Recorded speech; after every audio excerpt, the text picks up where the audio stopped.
Baik, Bismillahirrahmanirrahim. Selamat siang teman-teman Kagama semuanya. Mas Komo dan panitia, terima kasih atas mengundang saya. Tanggal 24 Maret adalah Hari TB dan ini adalah caranya Kagama untuk mengingatkan kepada masyarakat ya tentang TB. Mohon maaf saya tadi tidak bisa mengikuti yang dua pembicara pertama.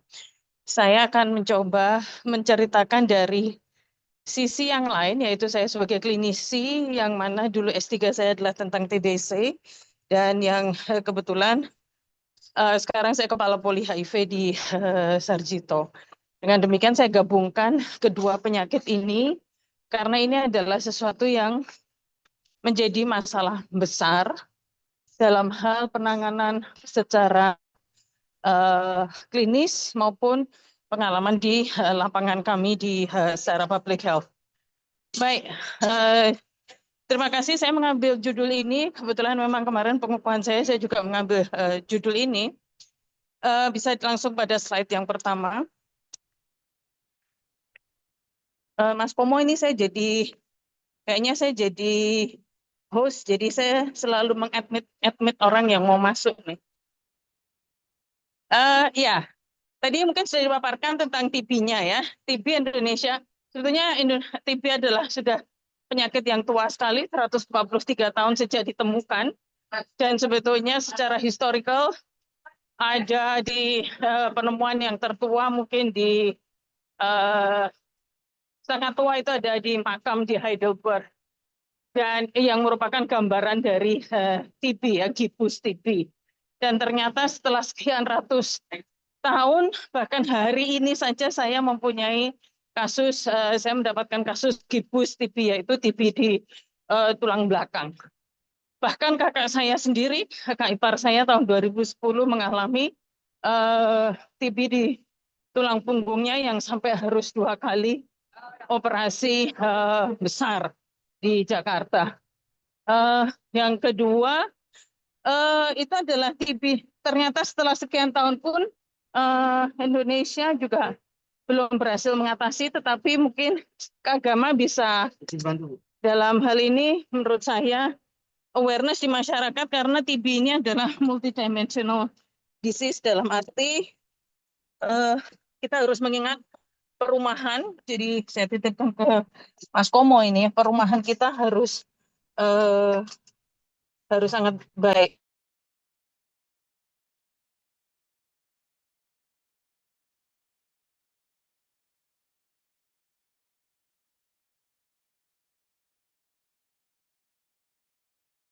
Nampaknya beliau terlepas. Enggak, Oh, mohon maaf, enggak. saya harus order taksinya. Ya, jadi ini adalah satu awareness di masyarakat. Karena sampai sekarang mungkin housing di Indonesia yang benar-benar clean housing atau good housing mungkin juga belum 100%. Karena Amerika dulu berhasil menurunkan TB-nya justru oleh karena revolusi perumahannya ya. Jadi itu adalah tentang TB. Kemudian sekarang tentang HIV. HIV itu 100 tahun lebih muda daripada TB sebetulnya. Dalam kurun waktu sejak ditemukan 81-82 sampai sekarang jadi 43 tahun, 40, let's say 45 tahun, itu sudah menginfeksi yang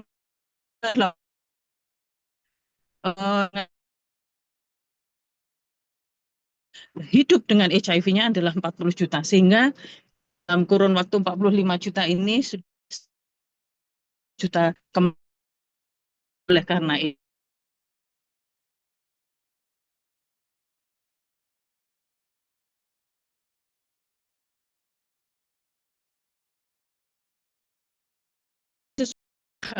Yang sangat penting berperan. Jadi lingkungan yang lembab, kemudian overcrowdedness, jadi overpopulation itu maka menyebabkan lebih mudahnya untuk penularan, karena penularannya memang melalui percikan dari cairan hidung, cairan mulut dari orang ke orang, kayak gitu ya.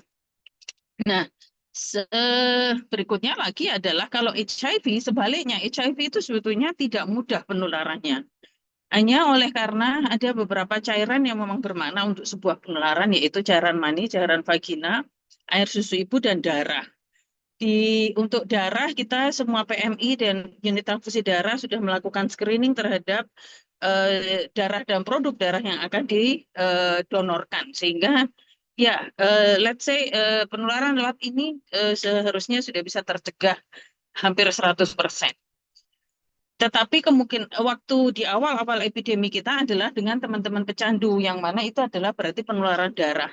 Dan juga dengan teman-teman pecandu sudah ada program, berbagai program, dan juga bahwa pecandu, injecting drug users itu kalau kami perhatikan adalah seasonal atau musiman, tergantung dari barang yang ada. Nah, barang yang ada yang sekarang ini tidak banyak yang diinjeksikan lagi. Jadi sekarang Indonesia mengalami yang masalahnya bukan injecting drug users, tapi non-injecting drug use. Tetapi kalau tidak diinjeksikan, maka risiko HIV sangat lebih jauh tidak ada, praktis tidak ada, karena tidak mungkin ditularkan dari tablet kayak gitu ya. Nah, kemudian air susu ibu kita sudah punya program tentang pencegahan dari ibu kepada janinnya. Nah, ini yang harus kita galakkan, para ibu harus testing. Mungkin ini Kagama juga, Kagama perempuan mungkin bisa menjadi motor untuk menggerakkan ibu-ibu untuk testing. Ibu-ibu hamil itu harus sangat sehat. Nah, yang tinggal cairan mani, cairan vagina ini yang menyebabkan ada problem-problem lain kayak gitu ya. Orang tidak membicarakan suatu hubungan seksual dan sebagainya, itu yang nanti saya sampaikan adalah menimbulkan suatu keadaan yang eh, terstigma dan terdiskriminasi ketika kita sulit sekali untuk membicarakan hal yang sebetulnya adalah ilmiah ini. Karena bukan hanya HIV yang ditularkan melalui cairan mani, cairan vagina, masih ada infeksi-infeksi yang lain.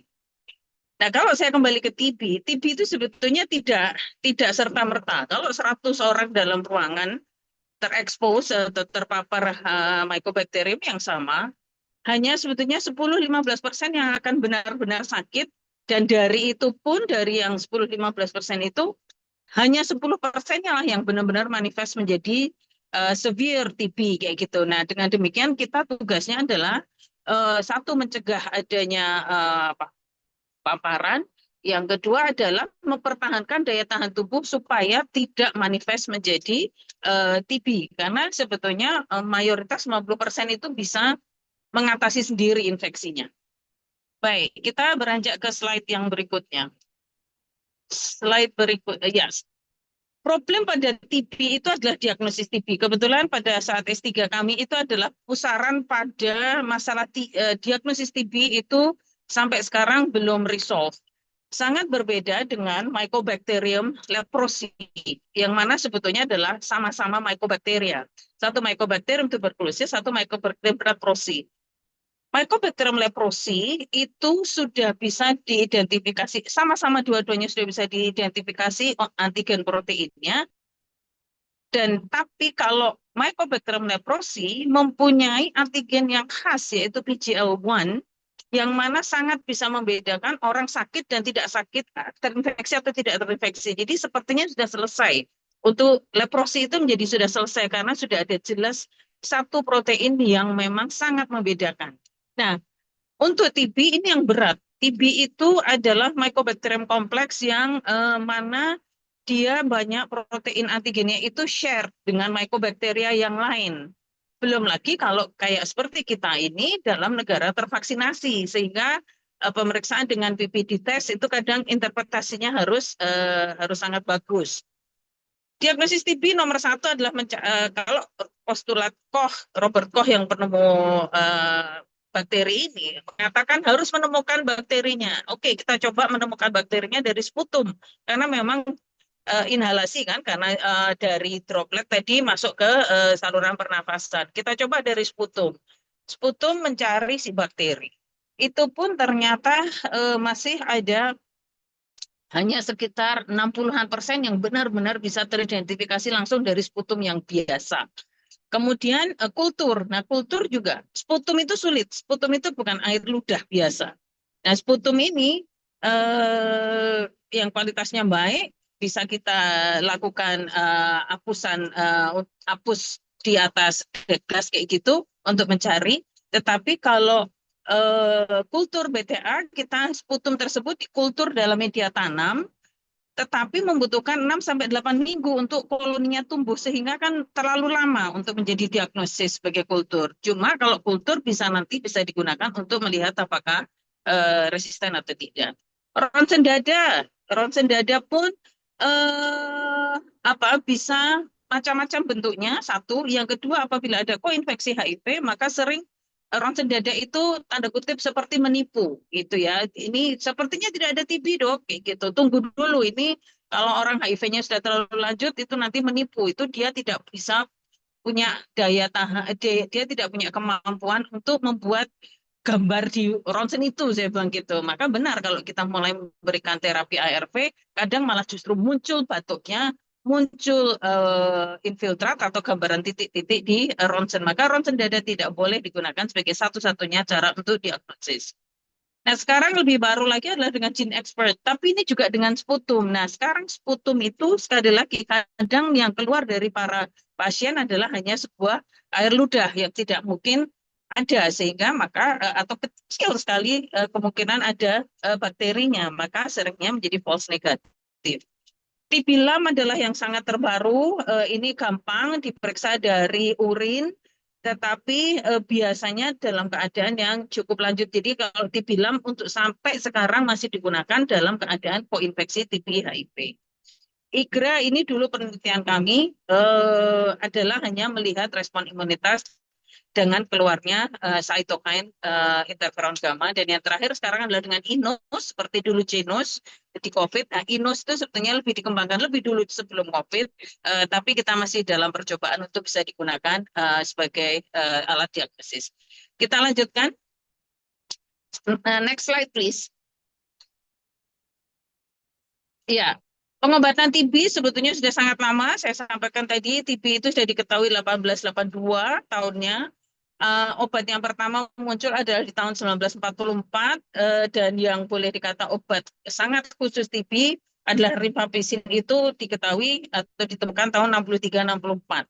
Nah, sekarang ini pengobatan kita adalah kombinasi dari berbagai obat tersebut, karena kalau hanya satu maka akan menimbulkan suatu resistensi. Obat-obatan yang baru pun masih baru, dan masih dikombinasikan dengan obat-obatan yang lama. Itu cerita tentang pengobatan TB. Challenge pada TB salah satunya, yang kedua adalah dalam hal pengobatan. Oke, slide berikutnya. Slide berikutnya sekarang saya berbicara tentang HIV. HIV adalah virus. Kalau yang tadi bakteri, ini adalah sekarang bicarakan tentang virus. Penularan sudah saya sampaikan tadi. Seseorang yang terkena, maka karena si virus ini secara khas adalah menggunakan sel darah putih jenis CD4, maka itulah yang terjadi. Virus semakin banyak, maka daya tahan tubuh seseorang itu semakin lemah karena sel pertahanan tubuhnya diserang. Sekarang sudah ada terapinya. Dulu awal-awal epidemi belum ada, baru tahun 95, 90-95 mulai ada terapi yang pertama, dan sekarang kita menggunakan berbagai kombinasi. Sekarang boleh dikata terapi ARV itu ada sekitar 20-an obat, dan setiap kali minum adalah harus 3 obat. Salah satu orang terkenal yang mungkin masih dalam terapi sampai sekarang sejak awal adanya terapi adalah Magic Johnson. Kemudian kalau kita mendapatkan pasien HIV, itu tata laksananya kadang lupa mengingat-ingat harus 10 ini ya. Dan sekarang ini yang saya tulis 7 saja di sini. Tapi mengingat-ingat harus stadiumnya berapa, ada TBC atau tidak, dan sebagainya. Oke, saya sekarang akan melanjutkan pada, saya tidak akan sangat detail, obat-obatan yang sekarang itu cukup praktis, hanya 1 kali sehari, itu pun sudah 1 tablet, sudah berisi 3 obat. Jadi sebetulnya sangat meningkatkan untuk kepatuhannya. Tapi banyak sekali pasien pun bosan minum obat sehingga drop out. Itu problem di kita. Oke, baik. Berikutnya lagi, slide berikutnya. Ketika kita membicarakan TB dan HIV, ini adalah fenomena fuel and fire.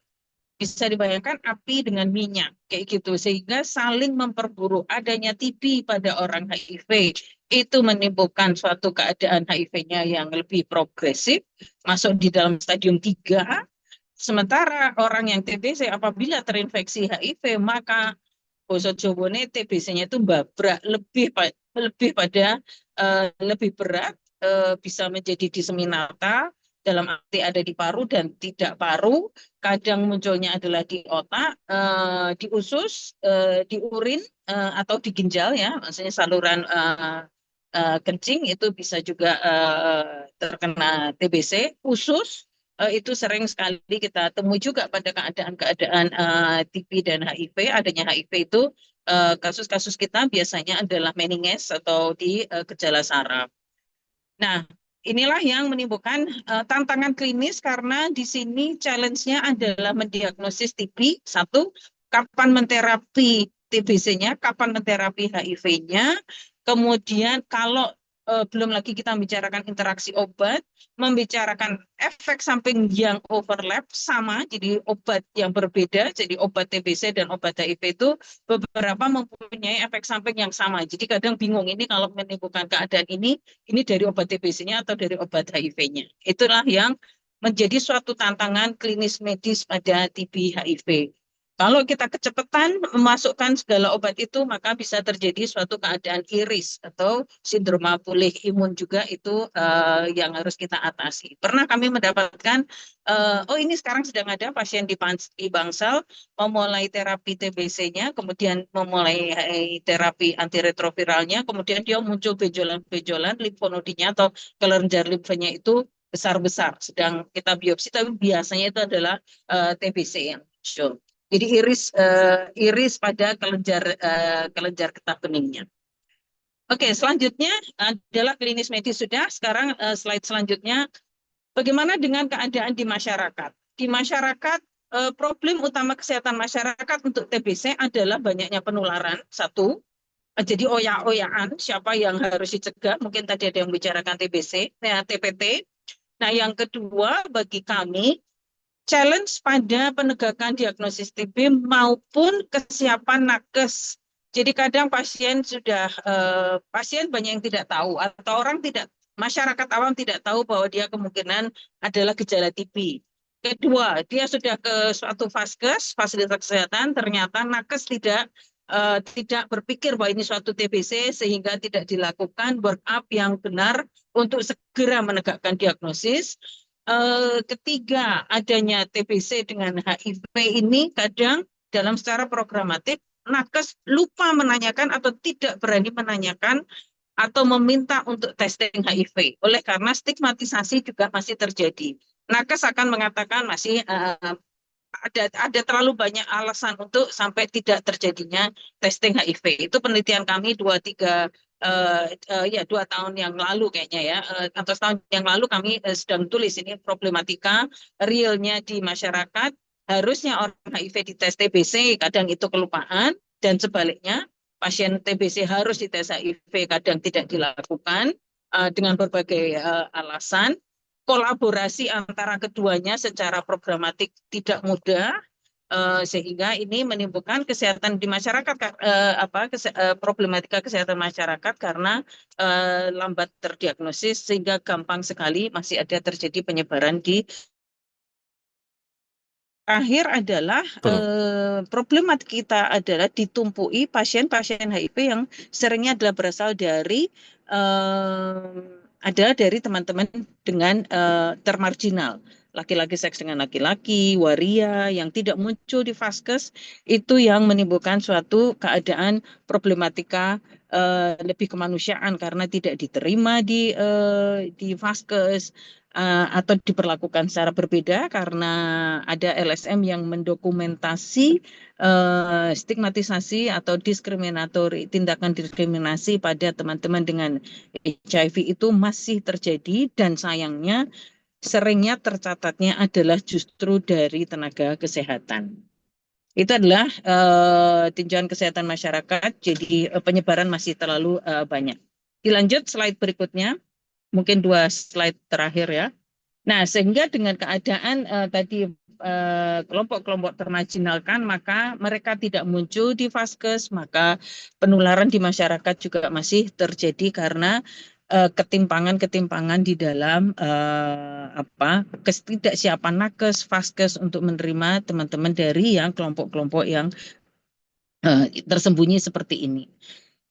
Dan mereka tidak datang jadinya ya, sehingga kita tidak tahu apakah mereka masih menularkan dan sebagainya. Dilanjutkan, 2 slide terakhir. Dengan demikian, kita mempunyai masalah klinis medis, kita mempunyai masalah kesehatan masyarakat, kita masih mengalami juga, saya anggap sebagai kemanusiaan karena belum kesiapan untuk menerima teman-teman dari yang kelompok tertentu, maka pemahaman dan yang lebih komprehensif, termasuk juga kerjasama antar pihak, baik dinas kesehatan, vaskesnya, pasiennya perlu kita berdayakan atau masyarakat perlu diedukasi seperti forum-forum seperti ini, juga kerjasama antara klinisi, public health, dengan bidang lain yang termasuk tadi perumahan sehat itu harus kita kuatkan. Terakhir sekali, slide saya yang terakhir mungkin. Mari kita lakukan kerjasama yang lebih bagus lagi lintas departemen, lintas disiplin untuk kita memanage pasien TB dengan lebih baik, pasien HIV dengan lebih baik, kemudian juga koinfeksi TB HIV, dan juga kerjasama di masyarakat supaya kita menuju ke ending AIDS 2030 dan atau eliminasi TBC di tahun 2030 juga. Mari kita meningkatkan pengalaman pengetahuan kita bersama, baik dari masyarakat maupun kita semua, nakes-nakes yang baru juga perlu kita berdayakan. Dengan demikian saya akhiri presentasi saya. Saya suka mengquote Khalil Gibran ini, knowledge is life with wings, sehingga adalah satu pengetahuan adalah sayap untuk kita bisa semoga memberikan pelayanan yang lebih baik.